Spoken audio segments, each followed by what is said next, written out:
Zero balance? இது எப்படி முடியும்? என்னாச்சு? ஏன் இவ்வளவு கவலையா இருக்க?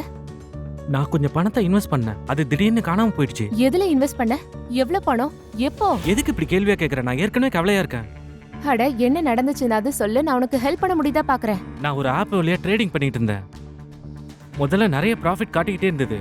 ஆனா இப்போ எந்த ஆப்? என்கிட்ட காட்டு. இதோ இங்க பாரு. இந்த ஆப்பா? ஆமா, என் ஆபீஸ்ல இருக்க நிறைய பேர் இந்த ஆப்பை யூஸ் பண்றாங்க. இது ரொம்ப பாப்புலரான கம்பெனி. ஆமா, கம்பெனி ரொம்ப ஃபேமஸான கம்பெனி தான். ஆனா இந்த ஆப் ஃபேக். அதுக்கு அர்த்தம்? அதுக்கு அர்த்தம் என்னன்னா, இது பாக்குறதுக்கு ரியல் ஆப் மாதிரி தான் தெரியும், ஆனா இது ரியல் ஆப் இல்ல. இந்த மாதிரி நிறைய ட்ரேடிங் ஃபேக் ஆப்ஸ்லாம் இருக்கு. இந்த ஆப்போட நோக்கமே மக்களுடைய ஃபினான்ஷியல் அண்ட் பர்சனல் இன்ஃபர்மேஷன்ஸை திருடுறது தான். உனக்கு எப்படி தெரியும் இந்த ஆப் ஃபேக்னு? இதோ இந்த ஆப்க்கு வெரிஃபைட் பேட்ச் கொடுக்கல. வெரிஃபைட்? செபி கூகுளோட டை அப் பண்ணி தன்னோட அடுத்த படியை எடுத்து வச்சிருக்காங்க. கூகுள் பிளே ஸ்டோர்ல ஒவ்வொரு ட்ரேடிங் ஆப்புக்கும் கீழே ஒரு வெரிஃபைட் பேட்ச் கொடுத்திருப்பாங்க. இதெல்லாம் எனக்கு சுத்தமா தெரியாது.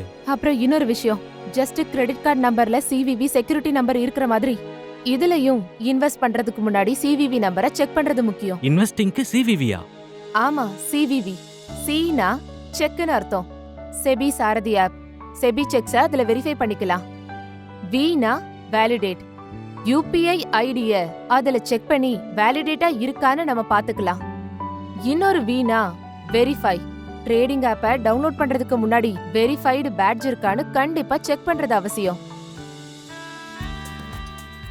இந்த மாதிரி ஃபேக் ஆப்ஸ் ஜென்யூன் இன்வெஸ்டர்ஸ்க்கு கூட பெரிய இழப்பை ஏற்படுத்தும். அதனால எப்பவும் நாம அலர்ட்டா இருக்கணும். உங்க புத்தியை யூஸ் பண்ணுங்க, கரெக்டா இன்வெஸ்ட் பண்ணுங்க.